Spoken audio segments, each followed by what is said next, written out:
Everybody, right now, take your cell phones out and turn them off, okay? Thank you. No, don't even put them on right. Turn them off. What's that?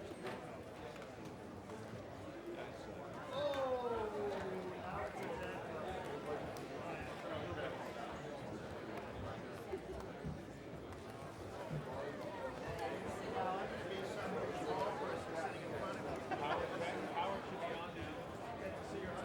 Usually concerned. Yeah. I'm refreshing. Thank you very much.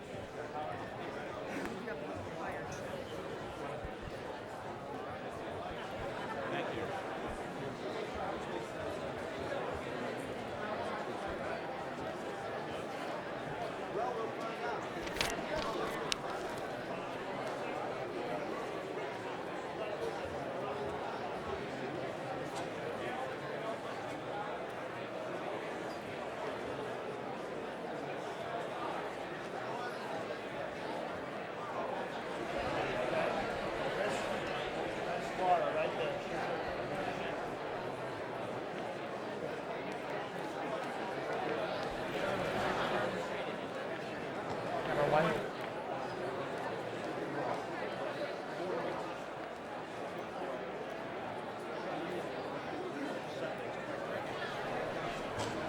Thanks, Charlie.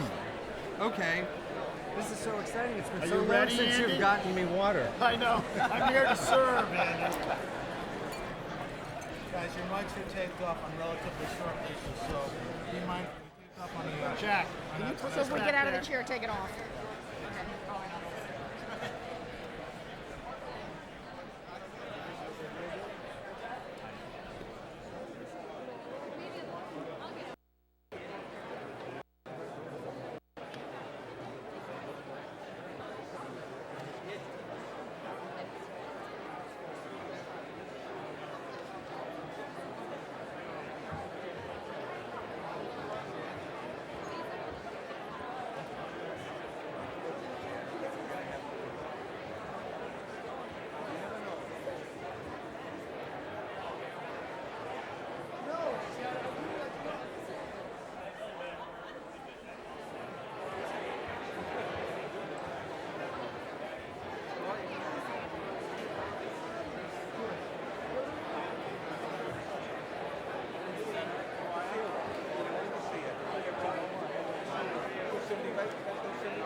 Sure. 1, 2, 3, 4, 5, 6, 7, 8, 9, 10. Let me do it again. 1, 2, 3, 4, 5, 6, 7, 8, 9, 10. It's okay? 4, 5, 6, 7, 8, 9, 10. Really, how are you? Good, how are you? Can we get a 10 count, please? 1, 2, 3, 4, 5, 6, 7, 8, 9, 10. Okay. Governor, can we get a 10 count, please? 2, 3, 4, 5, 6, 7, 8, 9, 10. There's feedback.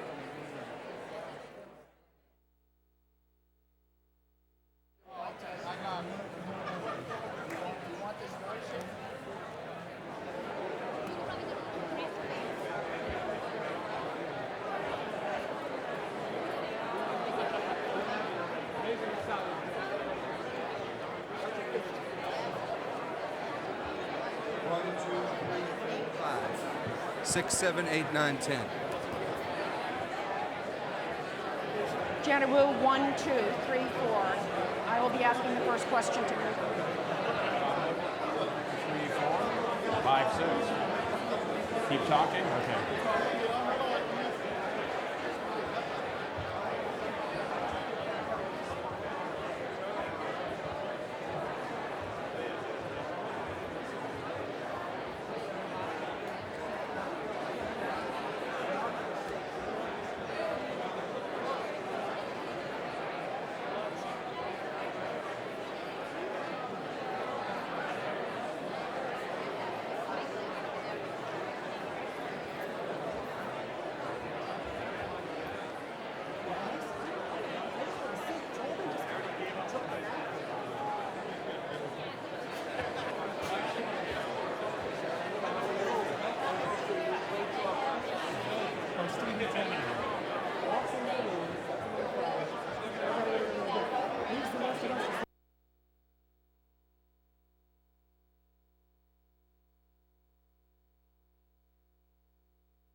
wanted to give you a sense of where we are. We're about 2 minutes to 7. At 7 o'clock, each of the members of the consortium are going to be introducing the debate for 90 seconds from their studios. And then Governor Shaheen will give the general introduction and we'll be off and running. So in about a minute, you should, if you start talking the minute I stop, you might want to stop in about a minute. Again, so just Or don't talk. or you can talk just that would be good, actually. We welcome you all to the debate on behalf of the consortium, and we'll be starting up very shortly. 30 seconds out.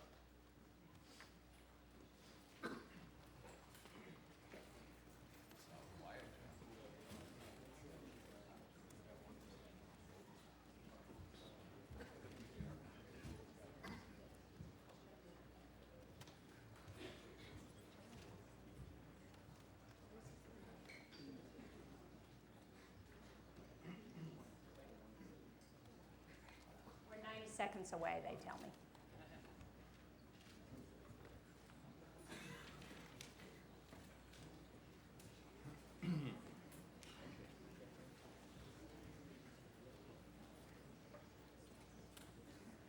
And a very good evening to you, everyone, and welcome live to the Kennedy School of Government in Cambridge, Massachusetts. The arena is full. A couple hours ago it was not, but it is full tonight, and they all are interested to hear what the three Democratic candidates for governor for the Commonwealth have to say.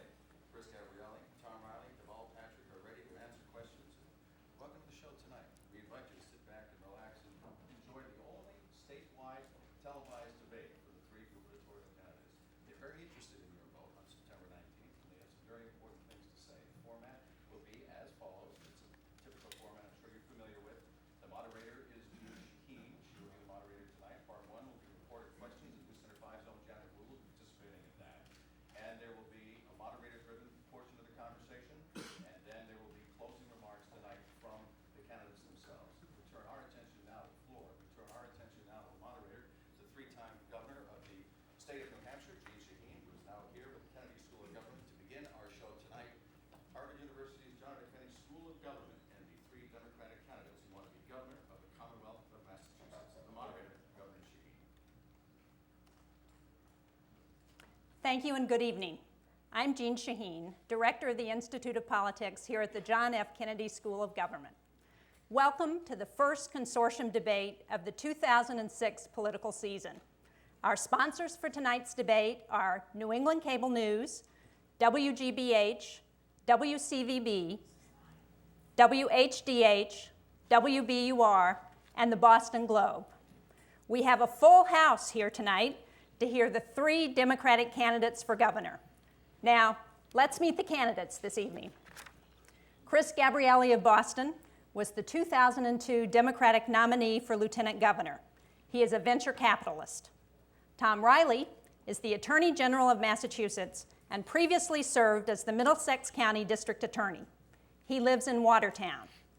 Deval Patrick of Milton served as the Assistant Attorney General for Civil Rights during the Clinton administration and was a Vice President and General Counsel for Coca-Cola.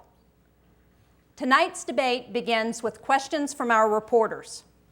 Candidates will have 60 seconds to respond and then 30 seconds to respond to a follow-up question.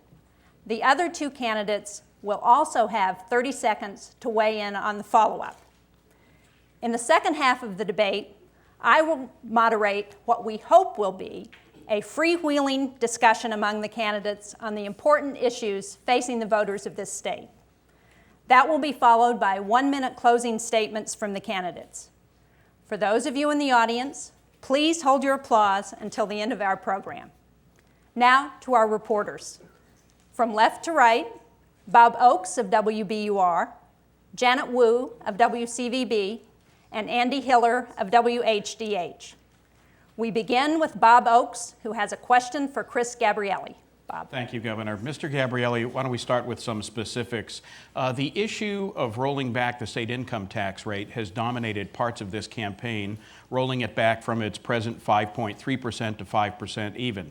Your plan on this would gradually roll the tax back if tax revenues rise and rise by more than the rate of inflation, and only then would part of that money go toward cutting taxes. Isn't that a way of seeming to offer a tax cut without ever having to deliver? No. Thank you for the question. Look, tax is an important issue in Massachusetts. People feel the great cost of living in this state, and they want to know whether the state government wants to do anything about it. They voted for it. They want to see if there's a candidate who will step up and deal with it. And there are some different choices. There are a couple of people in this race. I call, in my mind, it's the Healy-Riley plan to say we can do it tomorrow. But I don't actually understand how that's possible. I can't find the numbers in their plans, and I think that's more of an election year promise. Mr. Patrick has had some different positions. He's said at times that we should stay where we are, taxes are fine. At other times, he's raised the issue of maybe someday, we'll see. I think it's important to put forward a specific plan. I've gone through it. I'm going to devote 40% of all revenue increases above where we've been to tax reduction. It's not the only priority, it's a high priority. If we just have the average growth of the last 25 years, it'll be done in my first term to be at 5.0. It's a financially responsible and balanced approach to cutting taxes. Speak to the taxpayer who might be watching or listening tonight who says, I know state finances are tough, but so are mine. I was part of the majority when Massachusetts residents voted to approve the tax cut in the year 2000. I'm still waiting, and I want it. Absolutely, and what I would say to them is, you've heard the election year promise before. I think the Governor Romney and Lieutenant Governor Healy said they were going to do it. That was 4 years ago. Lieutenant Governor Healy saying again, she'll do it. Saying you'll do it, knowing the legislature isn't with you and having no particular numbers, is not a plan to get it done. It's a promise. People would like a candidate for governor who would actually get it done. That's why I've laid out a plan that can be implemented, a plan you can read on my website, a plan you can challenge, a plan whose numbers you can look at. I will be the Democratic candidate and the Democratic governor who will get taxes to 5.0. Thank you. Mr. Riley, Mr. Everyone Patrick, knows, you want to? where I am on taxes rolling back, and now is the time. Chris, I have to tell you, I'm very disappointed in you. In this morning's Boston Globe, there was a report on the personal finances of Marie St. Fleur. It was a confidential report, a personal, private information like someone's credit report. That report the access to that report was limited, very limited. The only person that had access to that report and a reason to give it to the Boston Globe is your campaign chair of your campaign right now. Mr. Riley, I'm going to have to interrupt you. Okay. Mr. Patrick? Are we still on taxes? We are. Look. Please hold your applause, everybody. Go ahead. I'm feeling taxed. Look, we focus on the wrong tax. The tax to cut is the property tax. And the only way to cut the property tax is to take the state surplus right now and return it to cities and towns in the form of greater local aid. And we cannot afford to do that, Bob, and at the same time roll the income tax back. Yes, we can get to 5% one day. And frankly, the concept that Chris has laid out is right, but the principles and the measures are unrealistic. And I hope we'll get a chance to talk more about that. Janet Wu of WCVB has a question for Tom Riley. Mr. Riley, you've brought up the question about Marie St. Fleur. I'd like to take a slightly different angle on it. Your candidacy has revealed many inconsistencies and signs of indecisiveness. On the issues, you've switched your position just within the last year on the tax rollback, on gay marriage. You said you support it, but yet you allowed a ballot question to ban it. But it's your management skills that have many voters scratching their heads at this hour. From the big dig to selecting a running mate, you've behaved erratically. Now we learn your campaign knew about the financial problems of your second choice for Lieutenant Governor, Marie St. Fleur, who you've mentioned a little earlier, before you publicly announced her as your running mate. How can you be trusted to run the state of Massachusetts if this is the way you're running your campaign? Well, thank you, Janet, for the question. It gives me the opportunity to finish my question to Chris Gabrielli. The only person that had access to that information, confidential information, was the chair of Chris's campaign, who was the former lawyer for Marie St. Fleur. You know, we're at a time right now, and that access to that report was extremely limited. And the only person that had that was his campaign chair. We're at a time right now where people's financial reports and financial privacy is being abused, and is hurting people throughout this country. What does it say, and I say this to you, Chris, very seriously, what does it say about the character of a person who's running for governor? that they will use something like this for political gain and advantage?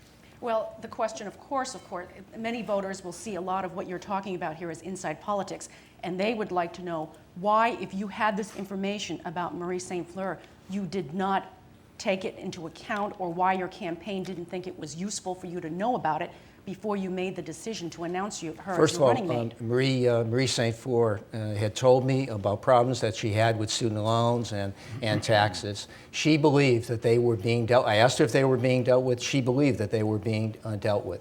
And you simply trusted her on that issue? I did trust her. I've known her. She went to work for me right out of Boston College Law School, worked for me for almost 18 years. I did trust her, and I had confidence in her, but I also believed that she believed it. She thought they were being dealt with, and they weren't being dealt with. What's wrong here is that someone would take confidential privacy information and turn it around for political advantage. I'm very disappointed in you, Chris.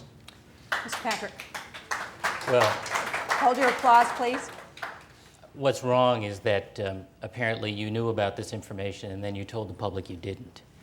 And that's the reason why the question about trust is a valid one. But frankly, Marie St. Fleur's private affairs are her private affairs, and I hope we can move on and use this time to deal with the issues that I think are really pressing and on the minds of the people of Massachusetts. Thank you. Mr. Gabrielli. Tom, I'm disappointed in you, and I feel like I've run a campaign. I've only talked in this campaign about what I've done in my career and what I can get done for Massachusetts, because I think talk is cheap, results matter. And that's what I've done all throughout my life. I'm well known to the voters of Massachusetts. I've been the nominee of our party 4 years ago.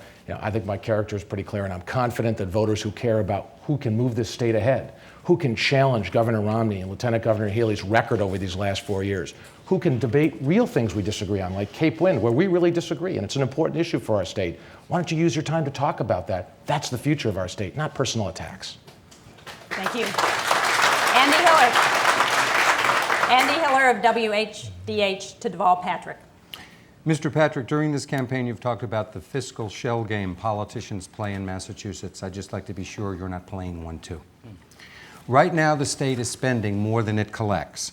At the same time, you're calling for lower drug costs, hiring and training 1,000 new police officers, greater investment in stem cell research and alternative energy, merit pay for entire schools, and property tax relief for elders. That was just at the first look.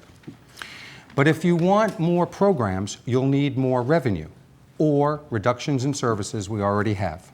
You say you're not interested in a tax increase, so what programs would you cut to pay for your proposals? Andy, thank you for the question. I put out a plan that calls for and finds $735 million of efficiencies in the budget we have right now, eliminating and limiting things like earmarks at the legislature, which have grown exponentially in the last few years, enforcing Medicaid fraud and wage and hour laws, the kinds of jobs that we should be doing if we were paying attention to our knitting and doing the job. There are all kinds of efficiencies of these kinds that we have to squeeze out, and there are other kinds of leadership that we can show without public investment. We don't need public money necessarily to cultivate an industry here around alternative and renewable energy. What we need is public leadership. We need a willingness to engage with that industry and encourage its location here, because it appeals to all of our strengths, our concentration of brain power, our concentration of venture capital, our whole innovative tradition. That is a leadership issue. It's not just a money issue. During this campaign, is there anyone that you've just said no to? Oh, yes. I've said no to, frankly, I've said no to some of the teachers about the merit pay issue, because I think that is something that can serve us. I think there's a right way and a wrong way to do it. Doing it by school encourages the collaboration that makes a school successful. I've said no, frankly, to some of the unions who have encouraged, frankly, much more aggressive compensation support than I think, frankly, the market warrants. Yes, indeed, I have. Mr. Gabrielli, you want to respond? Absolutely. For 16 years, the voters of Massachusetts have not trusted a Democrat with the fiscal choices of this state, with the money of this state. And that is why I have felt it is a crucial piece of my campaign to lay forward a crystal clear plan of how we really could lower taxes to 5.0%, because I want to get on to the rest of my agenda, and because I think the taxpayers of this state deserve to share in the gains of this state. And I do think it's a problem to think that we're going to beat Kerry Healy in the fall, An election we've run that movie before. If we want to see the same ending, let's take the same script. It's time to get a real plan out there. Mr. Riley. Deval, you've just criticized me for Marie St. Cyr. You've had your own tax problems as well. When you were a private lawyer and a high-ranking official at the Justice Department, the United States of America had to impose a tax lien on you to pay your taxes. Now, if Marie St. Cyr can't be lieutenant governor because of her tax liens, why can you be governor? May I respond? You'll have a lot of time to respond when we get to the open-ended part of the debate. So I'm going to ask you not to do that yet. And ask Janet Wu to ask her question of Chris Gabrielli. Mr. Gabrielli, you are not the only millionaire in this race, but unlike the other candidates, you have very few contributors. You've already spent more of your own money than any other gubernatorial candidate in the history of Massachusetts politics. Your campaign is nearly all self-financed. You refuse to release your tax returns. And by not accepting public financing, you've set the spending limit at over $15 million. Now, this is your third attempt at elective office. How do you convince voters that you're not simply trying to buy your way into politics? Well, my wife's here. She just heard those statistics. Sorry.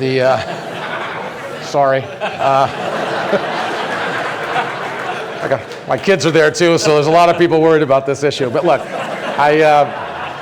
I appreciate that. Look, I do have 1,500 contributors. I got in this race late. A lot of people were elsewhere, and I appreciate that. I do think 1,500 contributors is not nothing.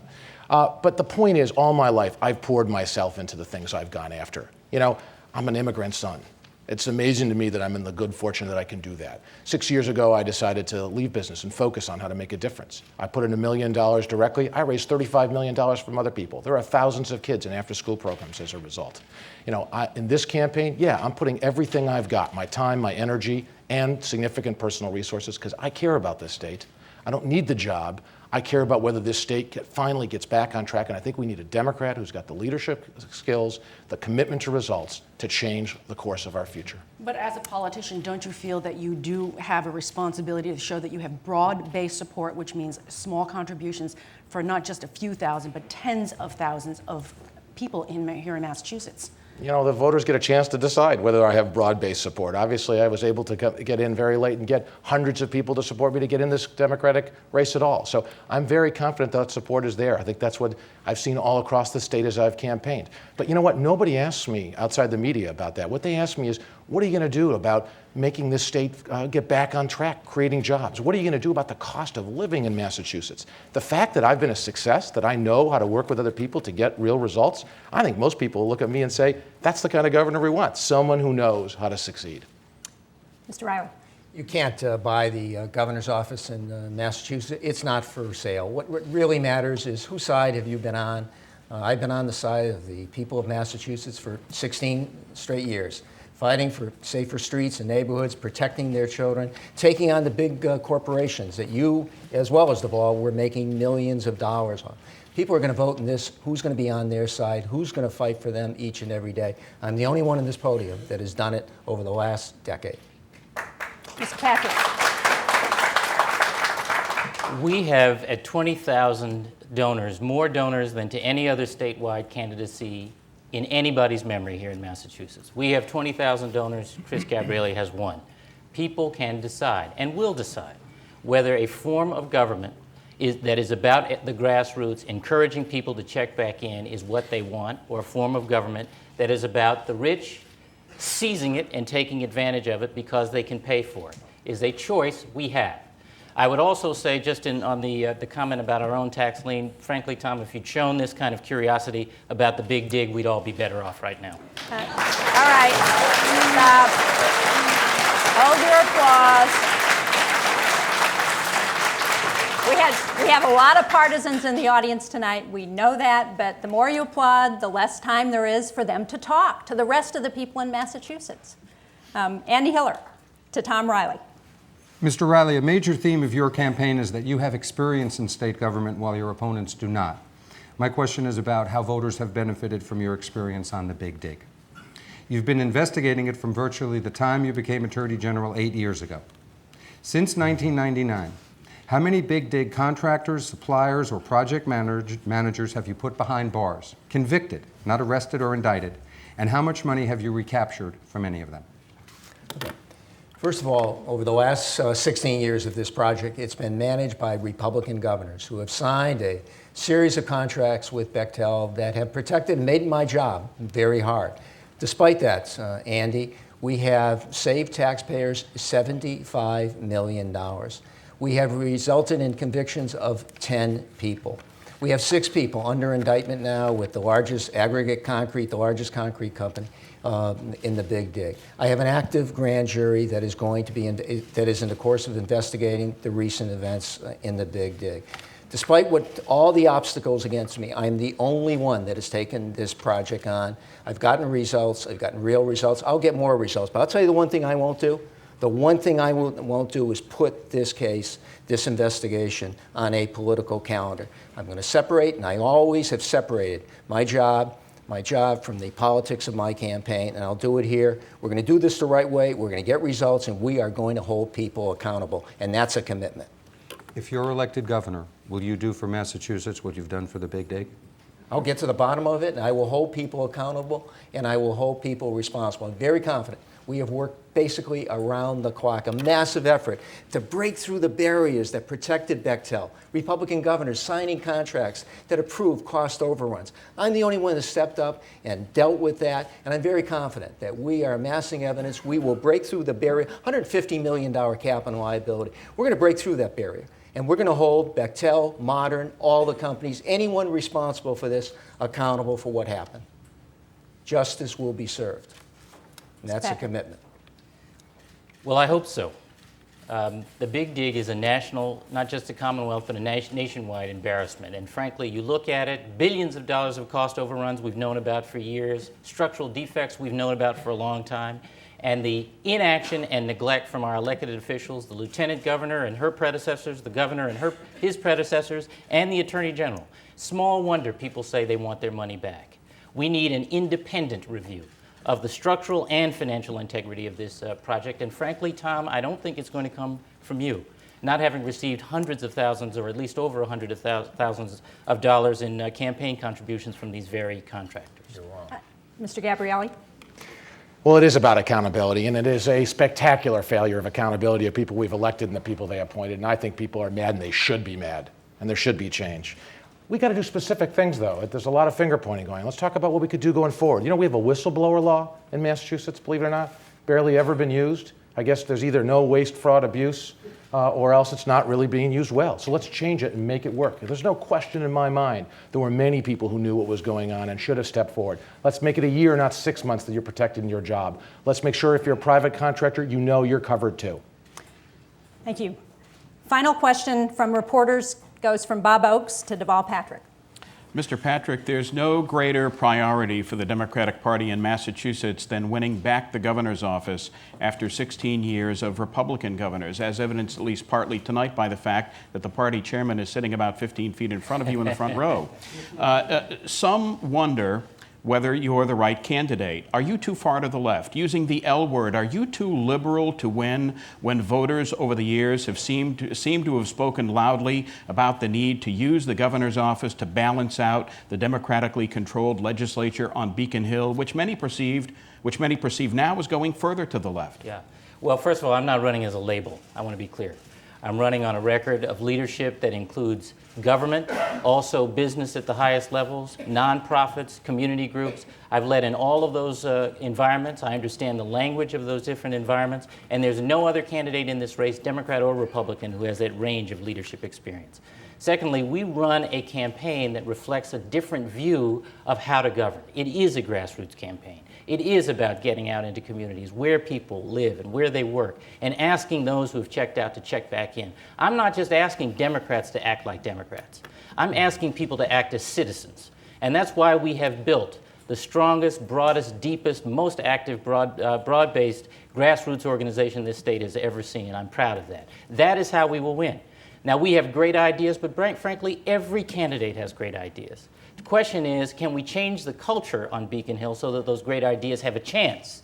And I've had that experience in each of those settings, and I intend to bring it to Beacon Hill. You use the word labeled. You might not be concerned about being labeled, but don't you think the eventual Republican candidate, Lieutenant Governor Kerry Healy, the law and order, I'm taking the no new tax pledge, Kerry Healy, is gleeful about the prospect of labeling you a tax and spend liberal? She's already out on the airwaves with ads painting her as a conservative. By the time this is over, I will be called everything but a child of God.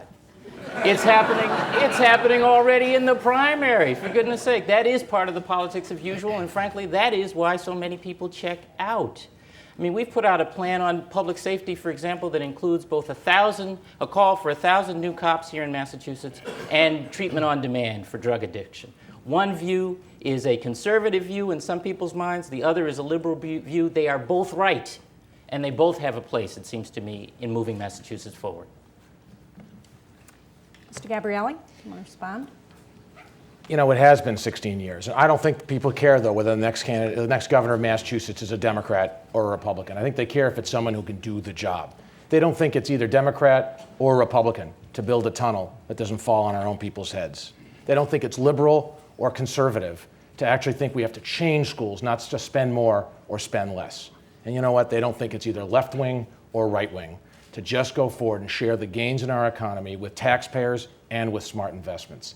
And that is why I think so many people have come to support my campaign in this short period of time, because they want someone who will take that perspective and bring us all together and move ahead. Final response. By the way, Chris, you mentioned the whistleblower law. 6 people are under indictment because of that. I wrote that law, okay? And we are implementing that law. What matters here? Let me tell you what matters here, folks. What side you've been on in the course of the last 10 years. Well, I was on the side of protecting people who were being exploited by Ameriquest Company, the largest predatory lender in this nation's history. Deval Patrick was on their board, making at least $350,000 a year. So it's a question of whose side I've been on the side of the people. You've been on the side of Ameriquest, the largest, most notorious predatory lender in the history of this country. On that note, we will conclude the first part of tonight's debate. Thank you to the members of our reporter panel, Bob Oakes, Janet Wu, and Andy Hiller. Now, in the second part of the debate, I will pose a question to each of the candidates, and we'll hopefully have a more open-ended discussion. This is your opportunity, gentlemen, to distinguish yourself from your opponents. Now you can mix it up.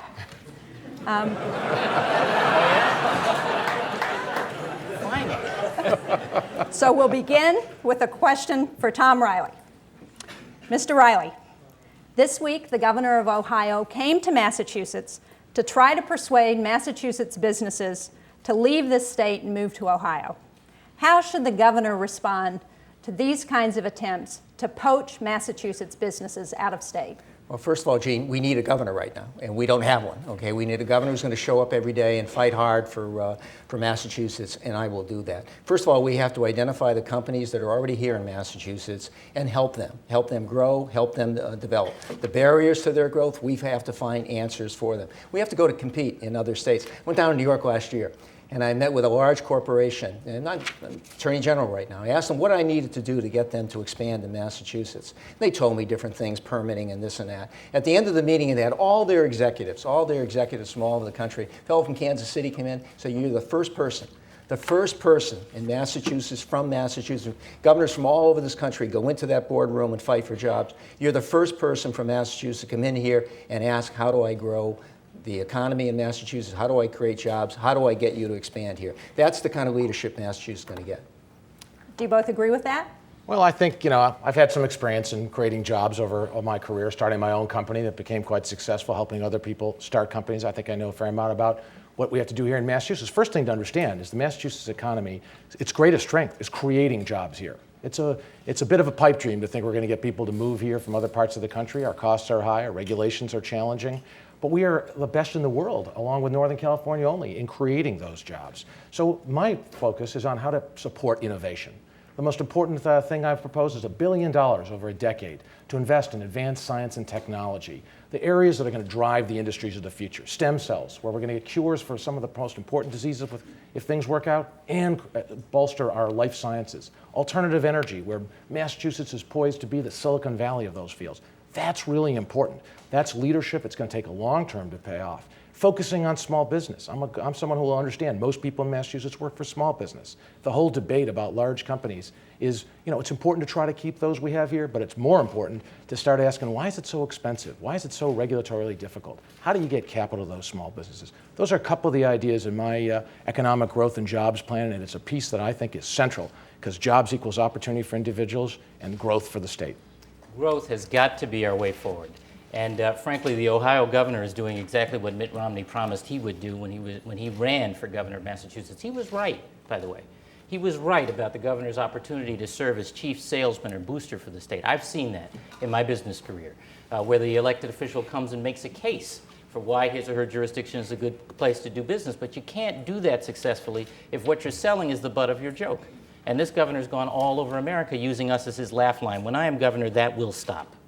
There are also, I think, important reasons to appreciate the different economic environments we have to sell here. R&D, we talk about our economy being an R&D, a research and development economy. It tends to be more a research economy. The development goes out of state. But why not think about a different part of the state than Kendall Square, for example? Due respect to Kendall Square. We have a magnificent company here called Evergreen, which is very involved in solar technology, a very promising aspect of what I think is a real economic opening around alternatives and renewables. They just opened a brand new manufacturing facility in Germany, $75 million. Why in Germany? Nobody asked them to think about Springfield or Fall River. Nobody engaged at the state level about how to make that work and make it sensible for Evergreen and for the people of Massachusetts. We've got to be about smarter, faster, speed of business, speed to market, permitting and approval. That's in our economic plan. We've got to connect up good ideas with the capital they need. That's in our economic plan. And we have to be about innovation. And the next thing, I believe, will be alternatives and renewables. He sounds like Mitt Romney. I mean, that's what he was saying 4 years ago. We tried to have the corporate executive, a business person, run this state. It hasn't worked. It's been an absolute disaster. Lost jobs, lost companies. It goes on and on. It's time for a real change, to get somebody that knows what they're doing, knows how to operate in government, and get things done. That's what this state needs right now, not another corporate executive. Business helps. No goose, no golden egg is the way Paul Tsongas used to say it. And Democrats, I think, have got to get over their discomfort with the private sector. In fact, I don't think you're actually uncomfortable with the private sector. You mentioned AmeriQuest just a minute ago. Well, Fleet did the same thing, was accused of the same thing.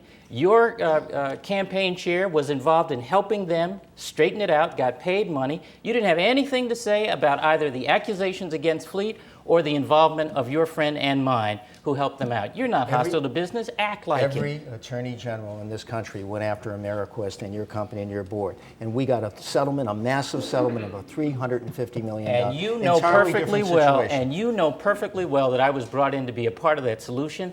I helped deliver that settlement, and I am proud of that. And you ought to be proud of it, too. I was part of the settlement. I never saw it.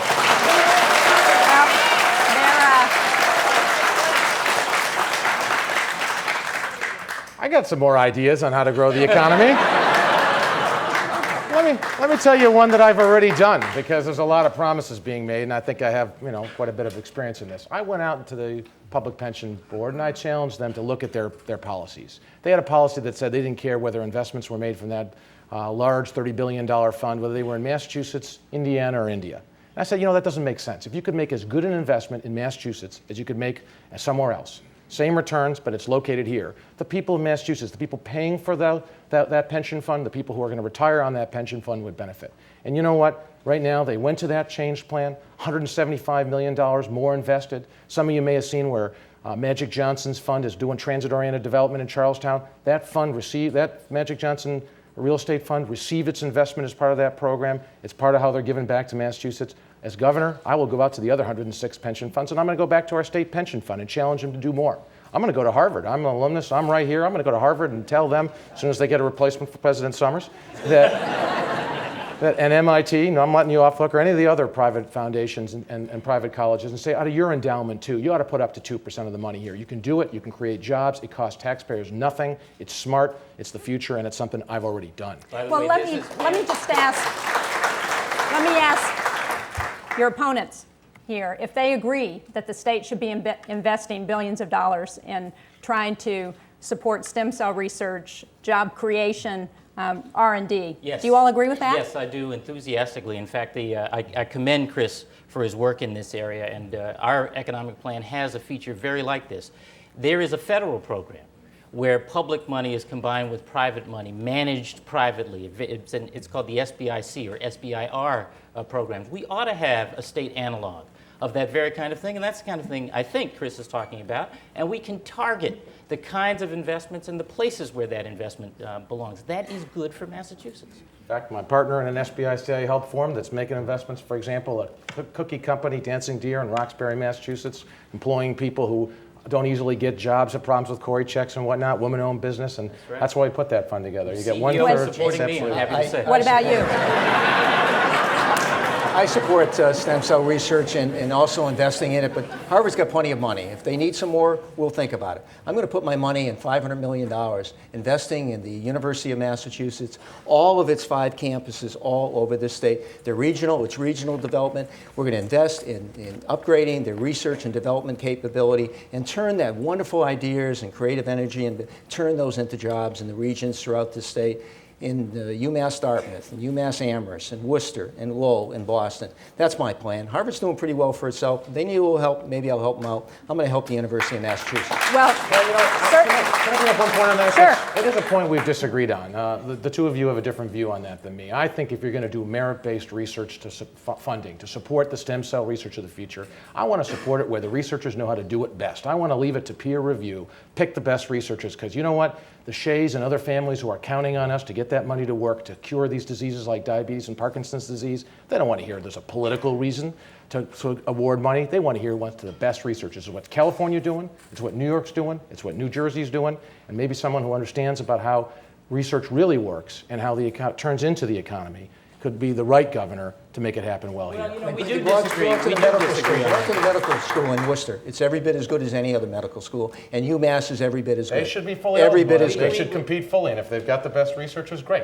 But saying it should only go to people there, that will drive the researchers in our private sector. I didn't say only. Into I said other we will, places in this country. You know, I we will think supplement there's a what Harvard's doing. There's a Said missed only. opportunity here that, and Chris and I do disagree on this, not on the importance of supporting stem cell research, I don't think, but the opportunity to create centers of excellence in public higher ed and use that opportunity and those centers of excellence to lift those organizations and lift those campuses. That is how Harvard got started.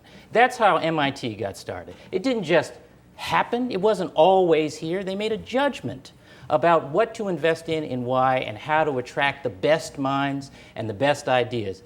We can cultivate that kind of excellence at the University of Massachusetts system and in all of public higher ed, and we better get on with it because we're spending at the level of 47th in the nation right now, behind Mississippi and Alabama, when 85% of the graduates of public higher ed stay right here after they graduate.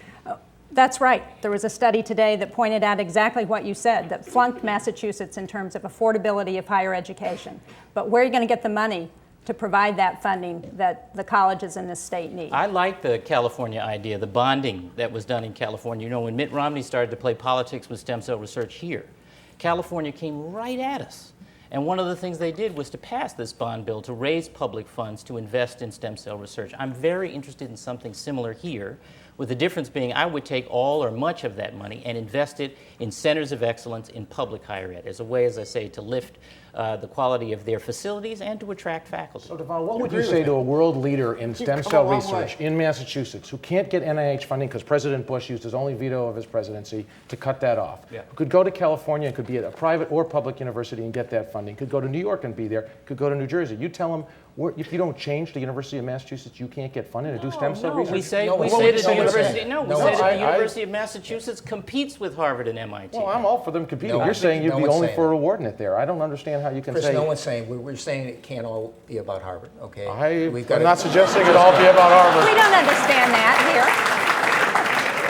My brother's at MIT. He's going to be mad as heck if it's all for Harvard. MIT But Children's Hospital happens to be the place, and Harvard were the first two places that went ahead with embryonic stem cell research. You read that. It was in the paper. It's Okay, absolutely so are you important. for not funding them, or are you for funding them? Do you want to get cures for the diseases, or do you want to score points by saying you care about UMass? We are going to work. That's the decision the government has to make. It's not about politics. It's about good research We are and going to curing work diseases. with Harvard. We are going to work with Harvard. We're not going to pour all our money into Harvard. They're Nobody's- doing a pretty good job right now, and they've got plenty of money. Okay. If they need a little help, we'll help them. Chris, Yes, you understand the importance and effectiveness of collaboration. You can imagine, I know you about in this way anyway. You can imagine the power of a partnership between the University of Massachusetts and Harvard or MIT. You can imagine that. That's all we're talking about. In fact, I went to bat for the University of Massachusetts Medical School and helped them get a very big win on a patent that I was approached on, where I was in a position to help them.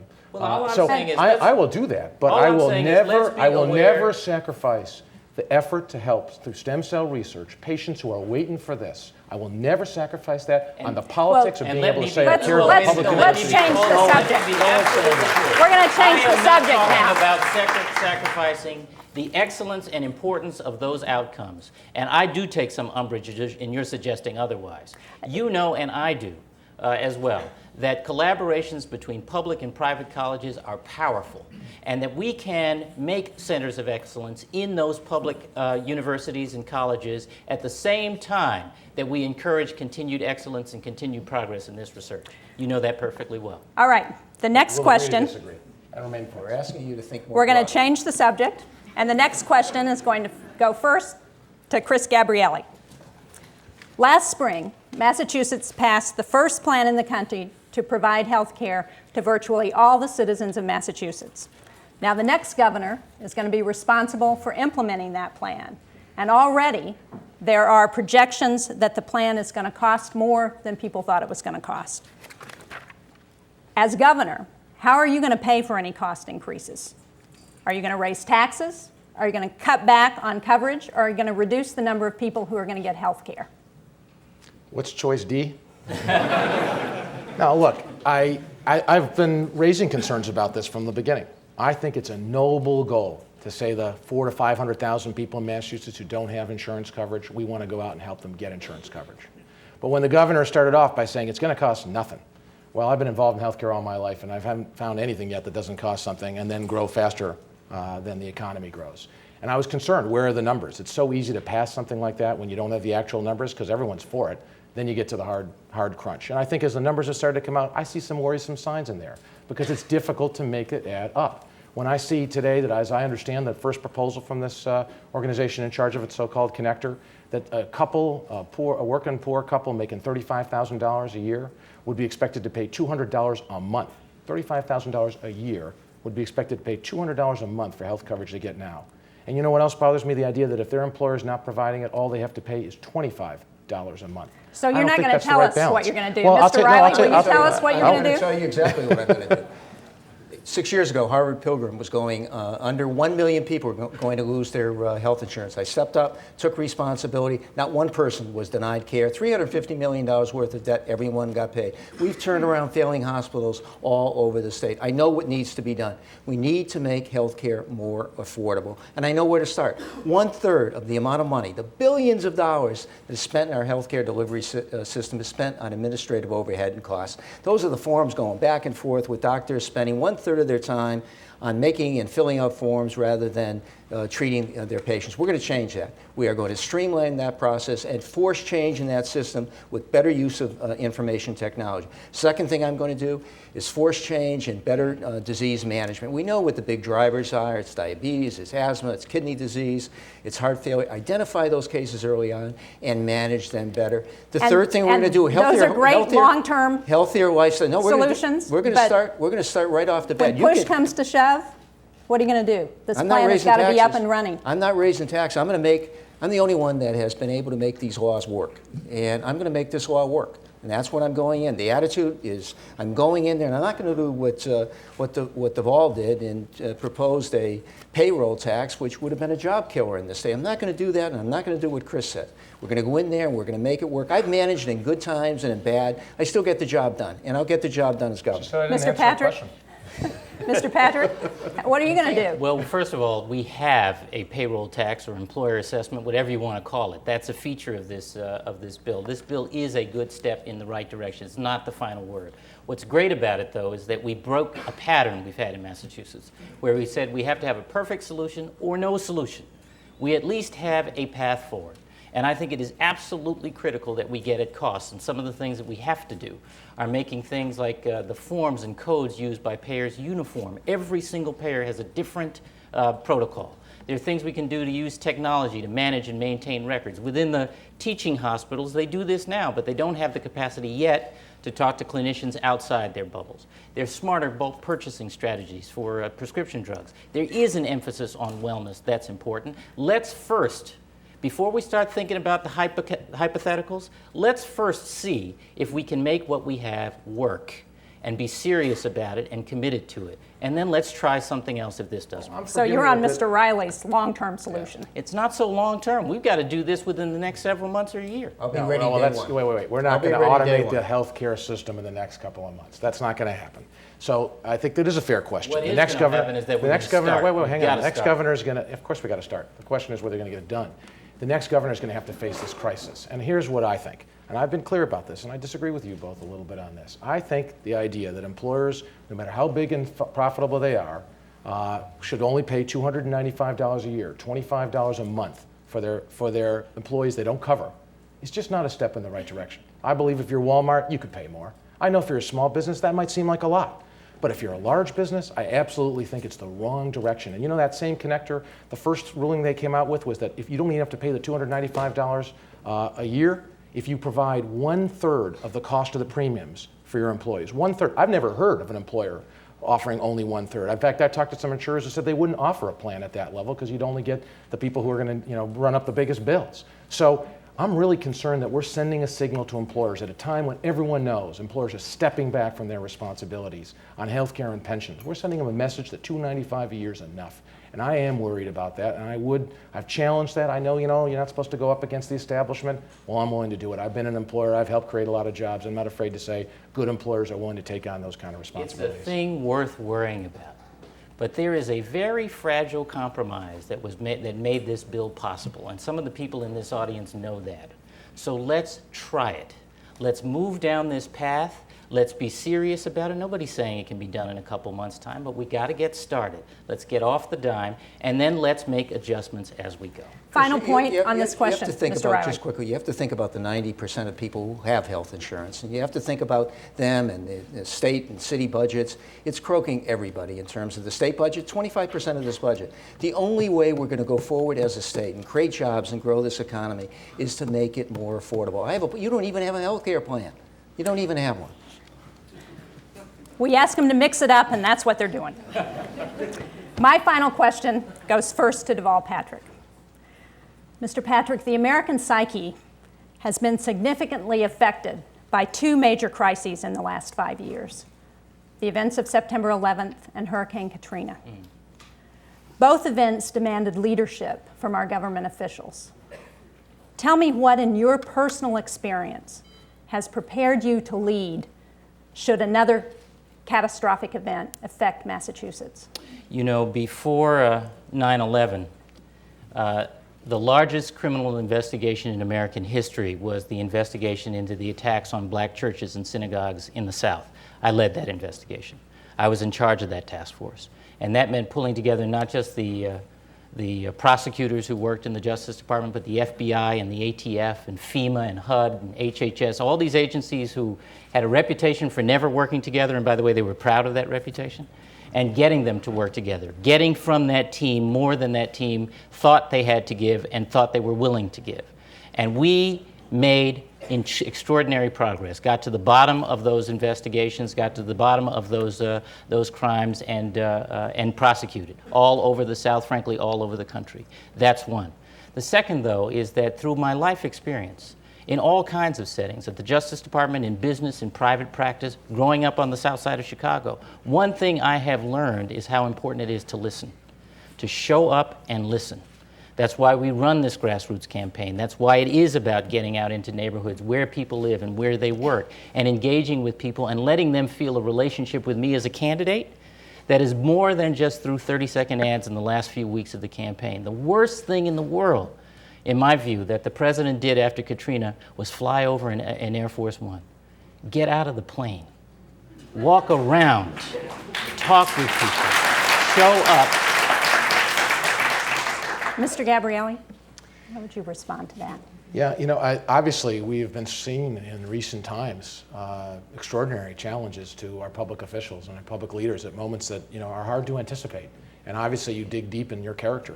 And certainly, you know, I think if you've been through such a personal crisis, you know, in my case, having to drop out of medical school because my family was at the brink of financial ruin and having to learn how to run a business was a personally extraordinarily challenging thing to do.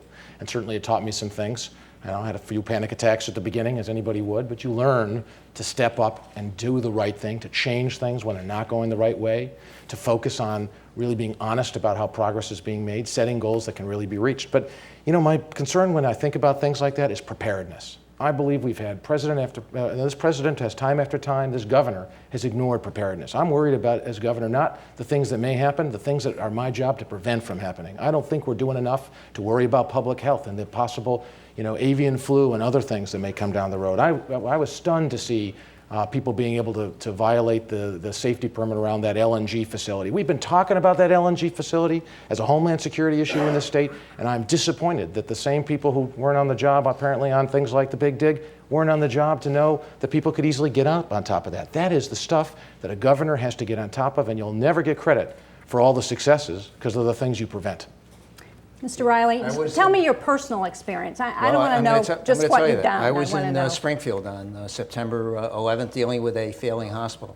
When the second plane hit the second tower, I went into action immediately. I dispatched my state police to Logan Airport, where they began the early stages of the investigation that led to finding out exactly how this happened. I didn't stop there.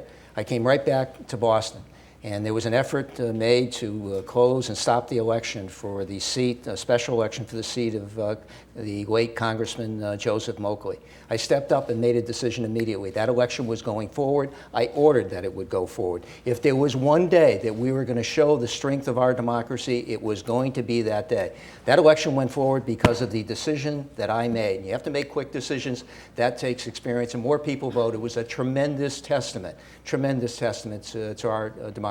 I've been tested, and I've been proven under a crisis, under fire, crime scenes in the middle of the night, tough cases, big decisions. Harvard Pilgrim, I made a decision in a matter of 3 hours to put that company into receivership. It had never happened before in this state's history, but it was about people. 1 million people in danger of losing their health insurance. One person stepped up.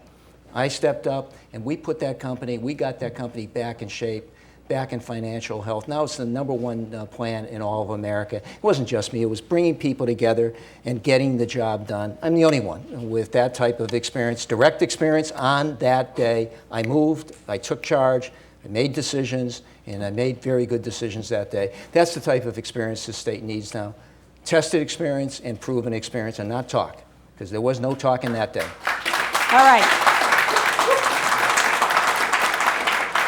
It's now time for closing statements. The speaking order has been determined by draw. We will begin with Deval Patrick, followed by Tom Riley, and then Chris Gabrielli will have the final word.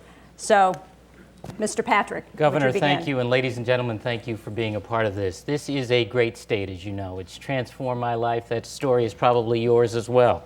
But yesterday's greatness is not enough to assure tomorrow's. We've got some choices to make. And those choices are not just among who has the best ideas. Every candidate up here and those not here have a few good ideas. But good ideas will die on Beacon Hill if we don't change the culture of inaction and neglect in our government. That's what I'm about. That's what I have done in government, in the Justice Department, in business, at Texaco and Coca-Cola. My job was to go in, articulate a vision, develop a plan, and motivate a team to achieve that plan. That's culture change. I've managed thousands of people and hundreds of millions of dollars through that kind of culture change. And I have no obligations, no debts to the political establishment on Beacon Hill. If you want the same old, the politics of money and connections, I'm not your guy.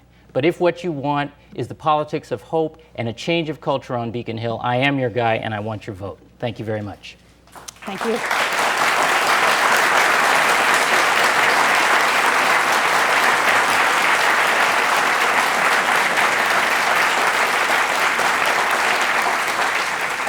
Tom Riley. If you vote for me, you know what you're getting. I'm a kid from Springfield who has had wonderful opportunities and has tried to make the very best of them. For the past 36 years, I've lived in a middle-class neighborhood in Watertown. Sent our 3 daughters to the public schools. My wife, Ruth, who was here tonight, taught 3rd and 4th grade. For the past, and my neighborhood is like your, and my street is like your street, just regular people with the same values and the good values that you have. For the past 16 years, you've trusted me with important decisions, working hard to protect your streets and your schools and to protect your children, but also standing up to the special interests and taking on the big corporations who cheat and exploit you. While both of my colleagues were working for large and taking millions of dollars from large corporations, I was on your side fighting every day. On September 19th, you have an important decision to make about how we're going to change the direction of Massachusetts. You know where I stand. You know what you'll get. Every single day I will fight for you for better schools, lower taxes, more affordable health care. You're my neighbors, my friends. I ask you for your vote on September the 19th. Thank you. Thank you, Mr. Riley.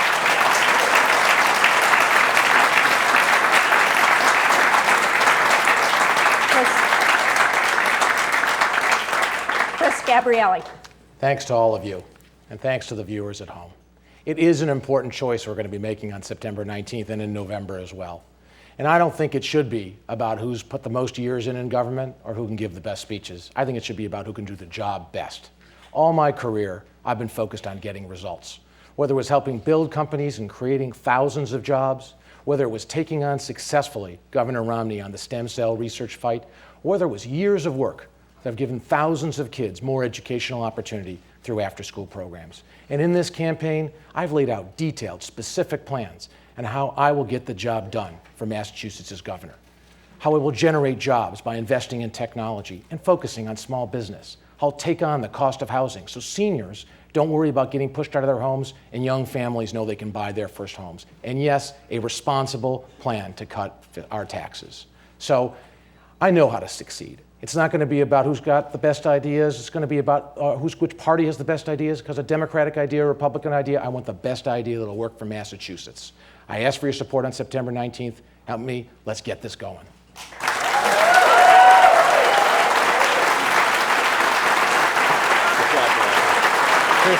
Good job, Chris.